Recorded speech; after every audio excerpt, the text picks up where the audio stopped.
They treated a canyon below sea level at 121 degrees like a roadside stop. By sunset, both of them were dead. They were not reckless.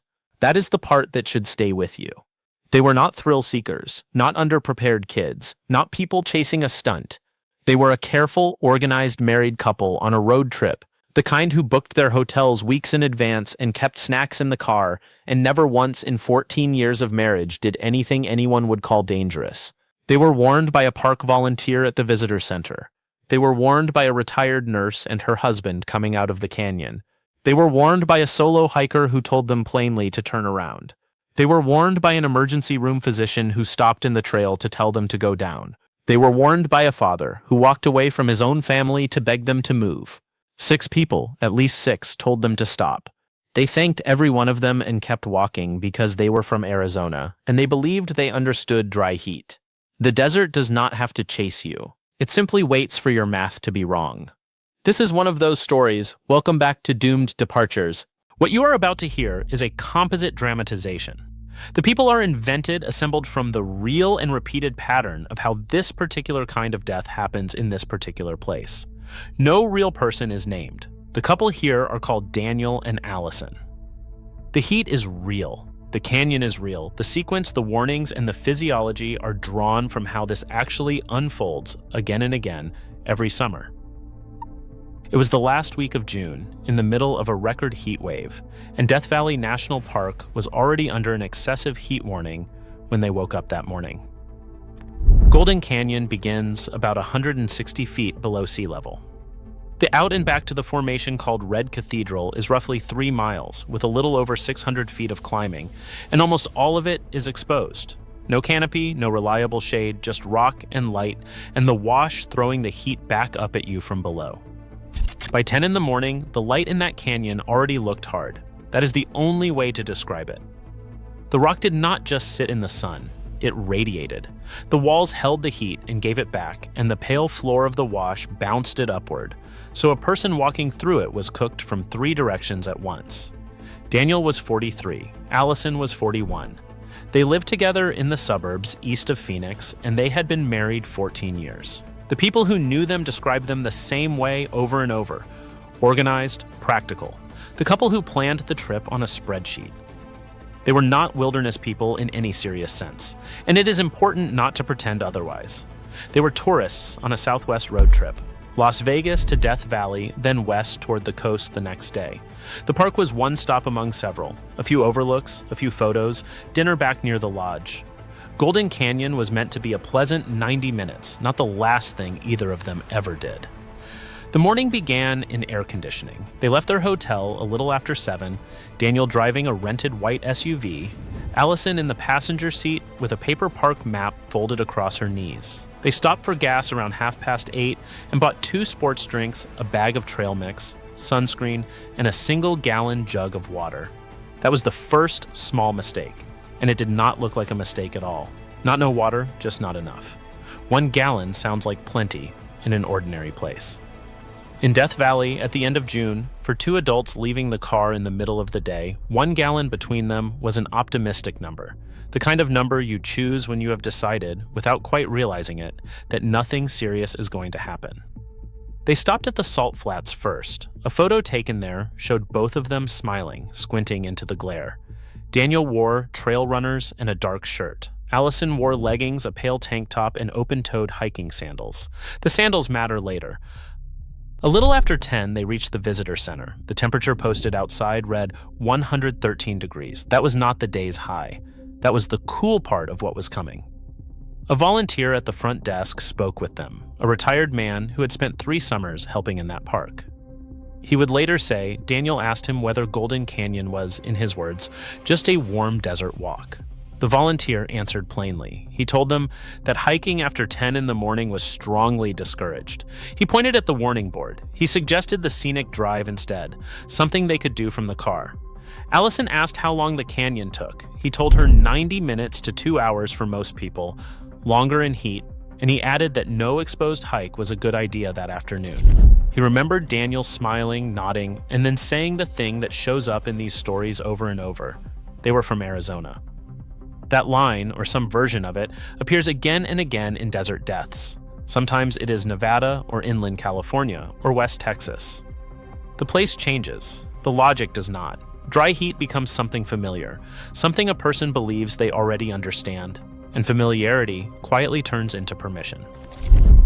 Here's the thing about Death Valley that the temperature alone does not tell you. It is not simply hot. It sits in a basin below sea level that traps heat and strips the moisture out of everything. And it turns ordinary effort into expensive effort. A small climb costs more there. A casual walk costs more there. The body begins paying the bill long before the person notices it has been handed one. And in dry heat, sweat lies to you because it works so well right up until it does not. Moisture leaves the skin so fast that your clothes may never feel wet, and the brain reads that as coping, as handling it, as being fine. Meanwhile, the blood volume drops. The heart works harder to move heat out to the skin. Less blood reaches the muscles and the gut, and finally the brain, and judgment softens before the legs give out. That is the honest shape of it. Heat stroke almost always arrives at the end of a long stretch in which the person keeps deciding that everything is still basically okay. From the visitor center, they drove north, stopped at an overlook for a few minutes, and reached the Golden Canyon trailhead a little after 11. Several people in the lot later remembered the white SUV because Daniel parked it crooked across the line, got back in, straightened it, and laughed about the heat as he did. One of those people was a retired oncology nurse traveling with her husband, a former city mechanic, both in their 60s, on their way back out of the canyon. The husband later said the couple seemed cheerful, not reckless in any obvious way, just badly dressed for the day. The nurse remembered more. She said Alison asked whether the canyon had shade deeper in, and she answered honestly, not enough to count on. She noticed Daniel had only the gallon jug in his hand. No hats, no packs, no cooling towels. Her husband told them, "It gets worse the farther you go." Daniel replied, "We will do a quick one." They entered the canyon a little after 11:30. Daniel carried the jug. Alison had her phone in one hand, her sandals kicking small clouds of dust up from the wash. They were the only two people heading in. Golden Canyon is deceptive, precisely because it begins so gently. The walls rise around you, and the walking is easy, and the people coming the other way make it all look casual. The grade does not announce itself. There is no single moment where the trail tells you that it has become serious. It just costs a little more with every bend, and a little more, and a little more, and by the time the cost is obvious, you have already spent most of what you brought. By 10 to 12, the valley floor had reached 118 degrees. The rocks in full sun were hotter than the air. Air temperature is the number people quote. It is not the whole of what the body is actually doing out there. A solo hiker passed them around noon. A young man who had started before dawn reached the formation early and was already most of the way out. He gave one of the clearest accounts of the whole day. He said Alison was breathing hard, hands on her knees, her face red enough to stand out even in that reflected light. Daniel was doing the talking for both of them. The hiker told them, "Turn around now, it gets hotter coming out." Daniel asked how much farther it was. The hiker answered, "Too far for this weather." He watched Daniel pour water into Alison's cupped hands so she could splash her face, then take a long drink himself. The jug, he said, already looked less than half full. That moment matters more than any other in this story, because it was still reversible. They were tired, they were already in trouble, but they were not yet trapped. The trailhead was behind them, closer than the formation ahead. The car still meant shade and cold air and seats. Turning back then would have cost them nothing but a little pride and a photo they did not get. It would have been a story they told at dinner. Instead, they kept moving uphill. A photo taken around 20 past 12 showed Alison standing below the red-streaked wall near the approach to the formation. Her shoulders were slumped. Her smile looked forced. The image was a little over a mile from the trailhead. A short time later, another pair of hikers saw them, a physician and her brother who had gone in early and were coming down into the worsening heat. The doctor noticed them right away because Alison's walk had gone mechanical, short flat steps, the kind of gait a body uses when it has quietly started rationing itself. She stopped and asked if they had enough water. Daniel said yes. She asked how long they had been out. Alison answered slowly, not that long, and the doctor noticed her speech sounded thick and delayed. She became direct then. She said, "You need to turn around now, sit in shade if you have to, but go down." The brother remembered Daniel brushing it off, not rudely, almost politely. He said, "We are basically there." That sentence gets people killed. Basically, there describes the view. It says nothing about the return. And in extreme heat, the return is the entire event. The walk in is downhill and cool and hopeful. The walk out is uphill in the worst heat of the day, on a body that has already spent its reserves.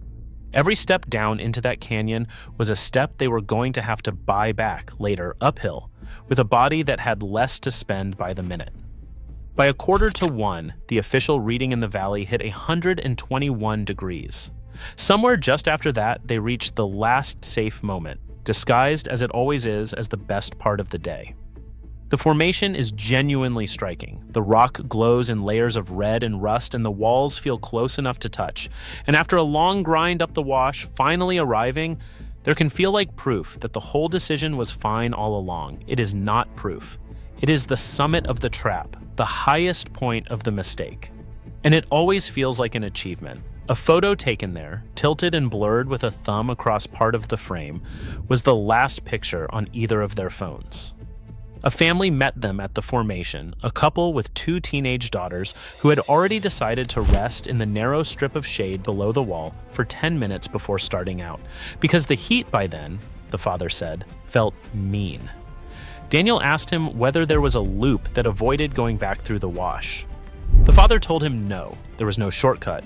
The way in was the way out. He remembered Alison sitting against the wall with her eyes closed, saying she felt nauseated. The mother offered them electrolyte chews. Alison took one and then said it was hard to swallow.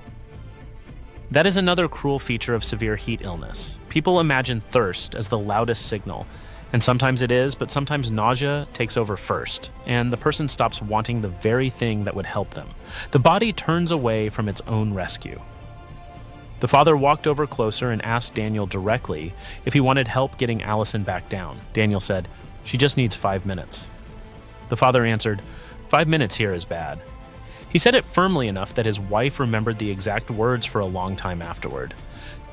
The family left a little after 1 because their own daughters were fading in the heat. The father looked back once and saw Daniel trying to pull Alison up by the forearm.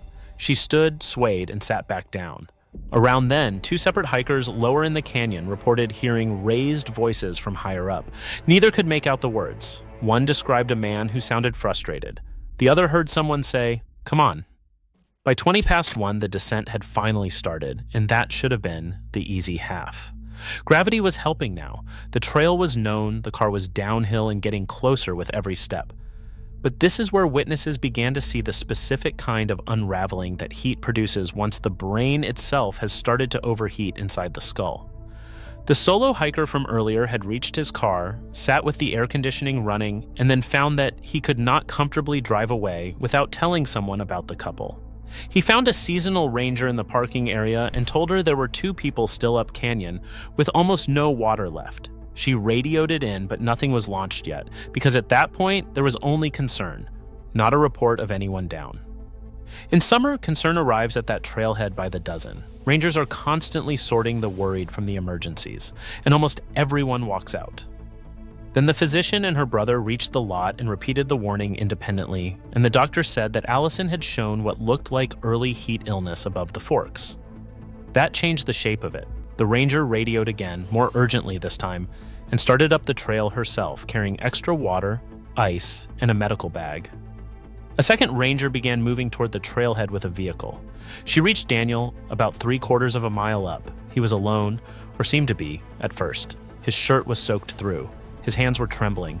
The jug was empty. She asked where Alison was, and he pointed vaguely uphill and said she was sitting in shade.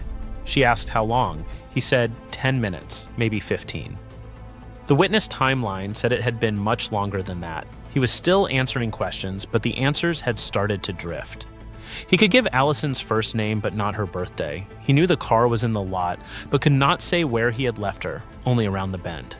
His face was deeply flushed, and his speech had that flat, insistent quality of a person trying very hard to sound normal after normal has already gone. The ranger told him to sit. He refused. He tried to turn back uphill, then turned downhill again, and finally said he needed to get the keys, and started walking toward the parking lot without them. That confusion is not dramatic, and that is exactly why it is so dangerous. It does not look like a crisis.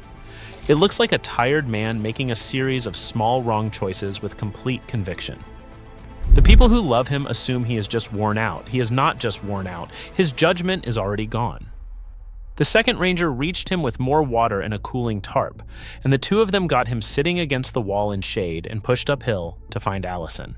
The father from the family, who had already left, turned his vehicle around, after thinking about her the entire drive out, came back and told the rangers exactly where the couple had been near the formation.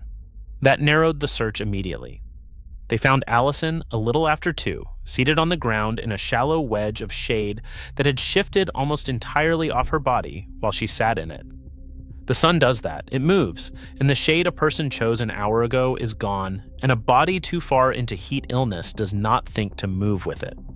I'm not going to walk you through the rest of it in detail because she was a person and not a spectacle, and because this channel has a line it does not cross. The rangers did everything that could be done, in a narrow canyon, on stone hot enough to burn through clothing, in a 121-degree afternoon, which is some of the hardest and most thankless work anyone does anywhere. It was not enough. It had stopped being enough hours earlier, up at the formation, where 2 people who felt they were basically there decided to rest instead of leave. Daniel was still alive when more help reached him, but only just, and the same heat that had taken Alison had gone too far in him as well. Neither of them left that canyon under their own power. When the investigators later reconstructed the day from the photos and the timestamps and the witness accounts, the geography told its own quiet story. Alison was found a little over 1.25 miles from the trailhead. Daniel was found closer, about 3/4 of a mile down, which meant he had made it noticeably farther toward the car before he stopped. Whether he left her to get help or simply lost the ability to stay with her once his own mind failed, no one will ever know for certain. The empty gallon jug was found at a bend in the wash between the two of them. The 2 sports drinks they had bought that morning were never opened. They were found later, warming in the footwell of the SUV, next to the map and the sunscreen and the second half of the trail mix, in a cabin that had heated to well over 140 degrees with the engine off.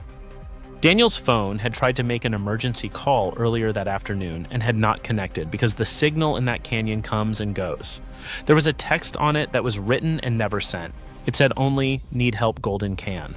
That was the last thing either of them tried to do. The deaths were ruled heat-related. There was nothing else to find. No foul play, no medical event that came first, no equipment failure, no wrong turn.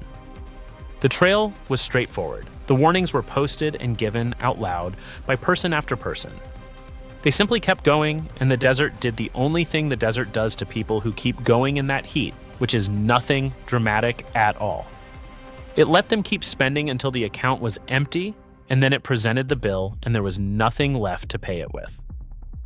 Let me ask you something, and I am asking honestly because this one is not really about a canyon. When was the last time you were told, clearly, by someone with no reason to lie to you, that you should stop and you kept going because you were almost there, because turning back felt like quitting, because you were sure you understood the situation better than they did? Tell me below, because that is the entire mechanism of this. Not stupidity, not recklessness, just a series of reasonable people making one reasonable sounding decision after another, each one a little past the point where it was safe. Here is what I want you to carry out of it. In that place, feeling fine is not information.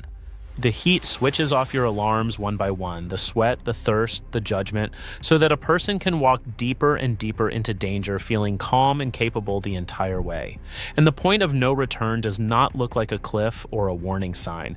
It looks like the best moment of the day, the view you came for, the place where you finally sit down to rest. Basically, there is where people die. The walk in is never the danger. The walk out is the whole event, and you have to save yourself for it before you have any idea you will need to. 6 people told them to turn around. Every single one of those people was right, and every single one of them is still alive. And the couple thanked them all and kept climbing, because the heat felt familiar and the formation was close and the car was, they were sure, not really that far. It was not that far. That is the cruelest part. On a cool morning, it would have been an easy walk, a nothing walk, a pleasant hour, and a story for later. The distance never changed. Only the day did, and they brought a cool morning's worth of caution to the hottest afternoon on the continent, and the gap between those two things was exactly wide enough to close over both of them. If this story stayed with you, do the small thing that carries it to the next person about to treat that kind of heat like a warm afternoon. Like this video, so it reaches someone in a trailhead parking lot instead of a comment section, and subscribe so you are here for the next one, not for me, and not for a number on a screen. Do it so that one more careful, organized, sensible person somewhere hears a stranger say, turn around and turns around and drives home hot and annoyed and completely alive, complaining the whole way about how overblown the warnings were. That is the outcome I am always hoping for, and it is the one I never get to hear about, because the people who listen do not become stories. Only the ones who keep walking do. Next time we leave the dry heat behind for cold water, where the danger does not wait for the afternoon and does not warn you 6 times first, and where it takes the strongest, most confident person on the trip before anyone else. This has been Doomed Departures. Stay safe, and we will see you on the next one.